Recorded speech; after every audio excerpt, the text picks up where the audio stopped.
ત્યાર પછી જમણા પગનું સાથળ. હવે આખા જમણા પગને પગથી માંડી અંગૂઠાથી માંડીને સાથળ સુધી, ઉપરથી નીચે, નીચેથી ઉપર દ્રષ્ટિ કરો. હવે આપણે આવીએ ડાબા પગના અંગૂઠા તરફ. ડાબા પગના અંગૂઠાને હું સ્પષ્ટ રીતે જોઉં છું. આંગળીને જોઈએ ત્યારે તમને લાગે તો એને જરા હલાવી પણ શકો. ડાબા પગનો અંગૂઠો, ત્યાર પછીની બીજી આંગળી, ત્રીજી, ટચલી આંગળી, બધાને હું સ્પષ્ટ રીતે જોઉં છું. ત્યાર પછી આની ઘૂંટીથી ટીચણ સુધીના ડાબા પગને ધીમે ધીમે જુઓ. દુખાવો હોય તો દુખાવાને પણ હું જોઉં છું. આ પછી ડાબા પગના ટીચણને પણ અંદરથી બહારથી જુઓ.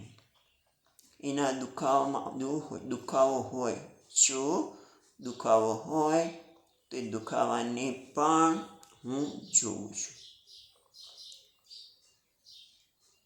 ત્યાર પછી ટીચણથી સાથળ સુધીના પગને જુઓ. હવે આખા ડાબા પગને સાથળથી આંગળીઓ સુધી જુઓ. એટલે કે નીચેથી ધીમે ધીમે દ્રષ્ટિ ઉપર તરફ લઈ જાઓ. ઉપરથી એટલે કે સાથળથી ધીમે ધીમે દ્રષ્ટિ પગના આંગળા સુધી લઈ જાઓ. આ રીતે બંને પગને મેં બંધ આંખે જોયા. એમાં કોઈ તણાવ નથી, અને કદાચ તણાવ હોય તો એ તણાવને પણ હું જોઉં છું. આ પછી આપણે ખોળામાં રાખેલી, જો ન રાખ્યું હોય તો ડાબા હાથની હથેળી ઉપર જમણા હાથની હથેળી રાખો અને બંને અંગૂઠા એકબીજાને સ્પર્શે એ રીતે પોઝિશનમાં મૂકો. આ તમને ધ્યાન માટેની ઉત્તમ સ્થિતિ છે હાથની. તો હવે આપણે પહેલાં હાથને જોઈ લઈએ. તો જમણા હાથ ને ડાબો હાથ બંને એકબીજાને અડકી રહ્યા છે, સ્પર્શી રહ્યા છે. એ સ્પર્શથી સભાન બનો. ત્યાર પછી જમણા હાથનો અંગૂઠો ડાબા હાથના અંગૂઠાને સ્પર્શી રહ્યો છે. એ સ્પર્શથી પણ સભાન બનો. હવે જમણા હાથનું કાંડું. જમણા હાથના કાંડાથી ધીમે ધીમે દ્રષ્ટિ કોણી તરફ કરો.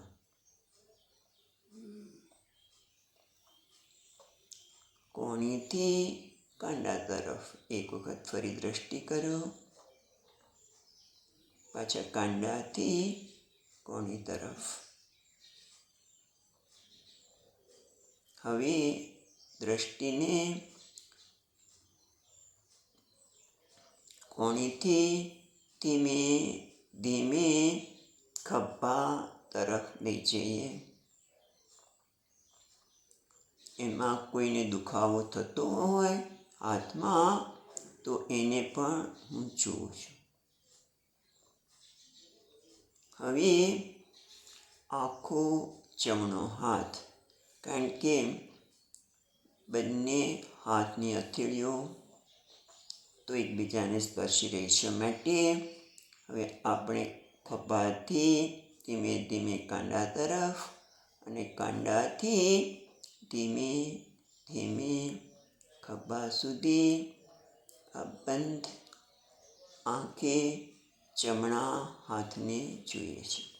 તેમાં કોઈ તણાવ નથી, એકદમ રિલેક્સ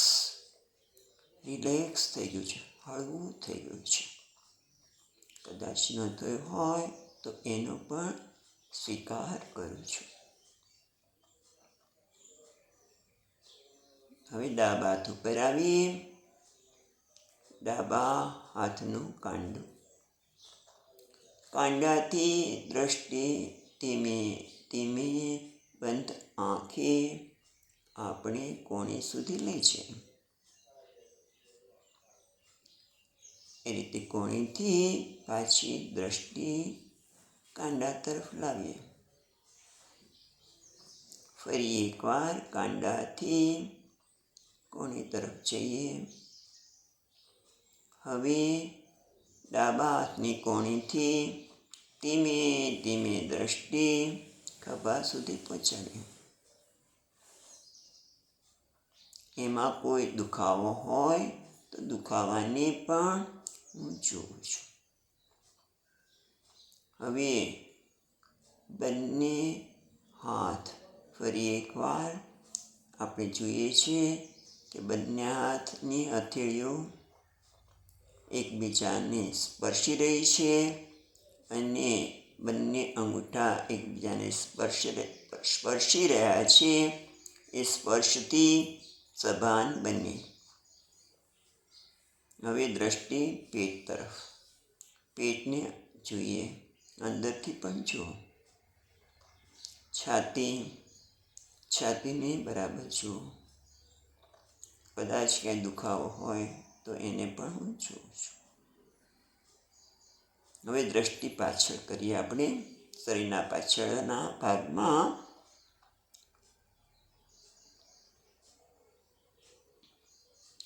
તો કરોડરજ્જુ જ્યાં પૂરી થાય છે ત્યાં યોગની ભાષામાં કહે તો મૂલાધાર ચક્ર, ત્યાંથી દ્રષ્ટિ ધીમે ધીમે છેક ડોક પાસે લઈ જાઓ.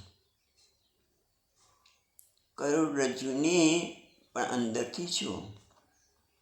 વિજ્ઞાન કહે છે એ પ્રમાણે કરોડરજ્જુના મણકા ઊંધા સી આકારના છે. એને પણ જોવા માટે બંધ આંખે પ્રયત્ન કરો.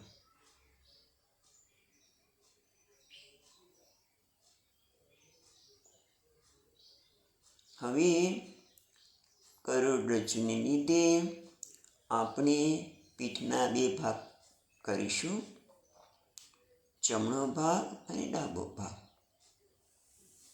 હવે કમરથી ધીમે ધીમે દ્રષ્ટિ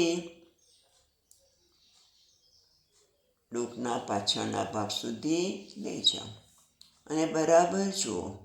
એને રિલેક્સ કરો. રિલેક્સ કરવું એટલે એને બરાબર જુઓ.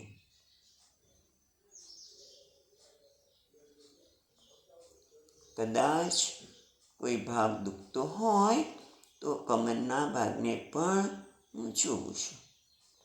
મારે અત્યારે એ દુખાવા સાથે જઈને મને આ દુખી રહ્યું છે એવું વિચારને અત્યારે આપણે નહીં કરીએ.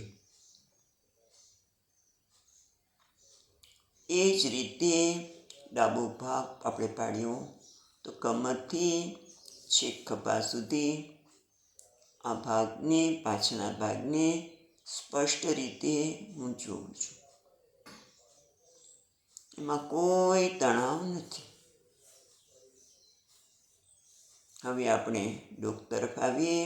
ડોકનો આગળનો ભાગ, ડોકનો પાછળનો ભાગ બંધ આંખે સ્પષ્ટ રીતે જોઈએ છે. બંને હડપચી પહેલાં જોઈએ. બંને હોઠ એકબીજાને સ્પર્શી રહ્યા છે. એ સ્પર્શથી સભાન બને.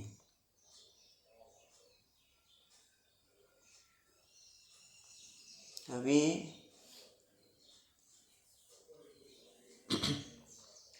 જમણા ગાલને જોઈએ. ડાબા ગાલને, નાસિકાને, જમણો કાન, ડાબો કાન, આ બધાને બંધ આંખે હું સ્પષ્ટ રીતે જોઉં છું. તેમાં કોઈ તણાવ નથી.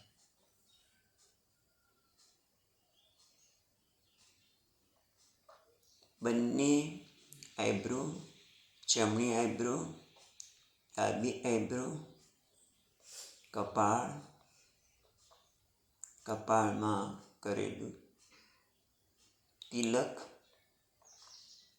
માથાના ઓળાયેલા વાળ, આ બધાને હું બંધ આંખે સ્પષ્ટ રીતે જોઉં છું.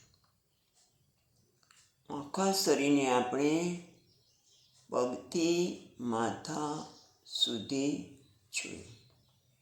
હવે તમારી રીતે એટલું ધીમેથી નહીં કરો તો ચાલશે, પણ માથાના ઓળાયેલા વાળથી ધીમે ધીમે દ્રષ્ટિ આંખ, ગાલ, કાન, નાક, ડોક ઉપર કરીએ એ પ્રમાણે ધીમે ધીમે દ્રષ્ટિ ઉપરથી છેક પગના આંગળા સુધી કરો.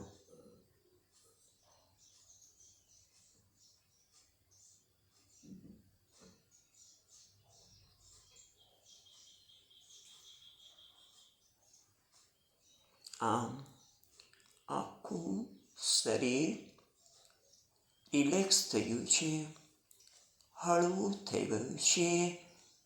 અને હળવું ન પણ થયું હોય તો પણ હું એને જોઉં છું, કારણ કે આંખમાં એક પ્રકારની ઠંડક અનુભવાય છે.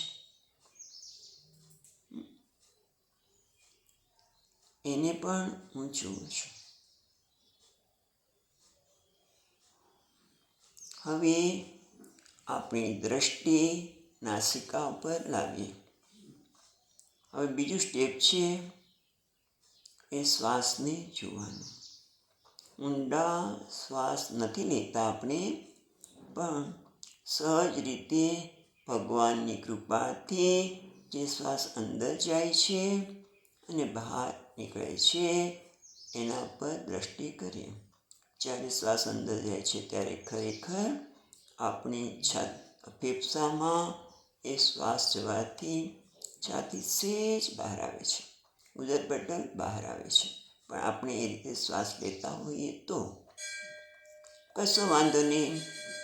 અત્યારે આપણે શ્વાસ તરફ ધ્યાન કરીશું.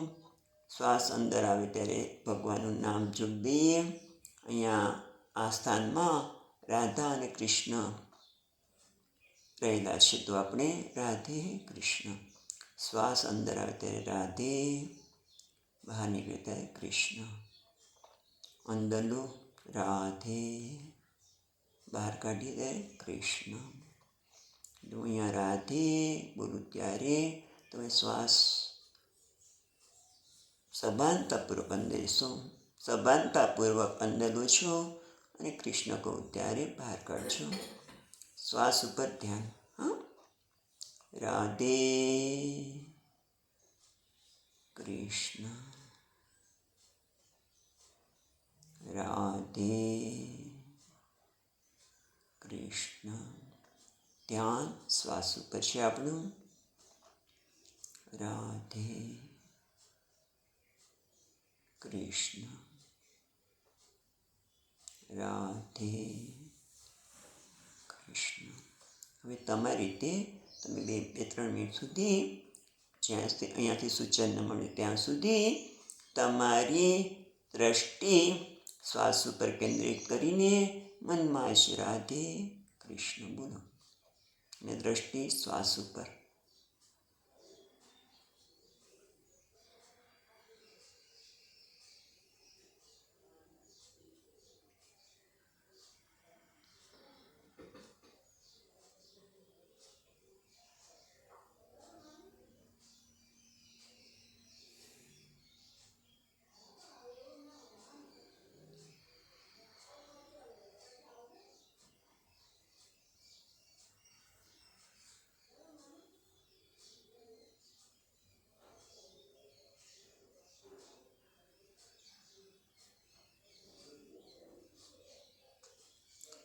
ઓમ.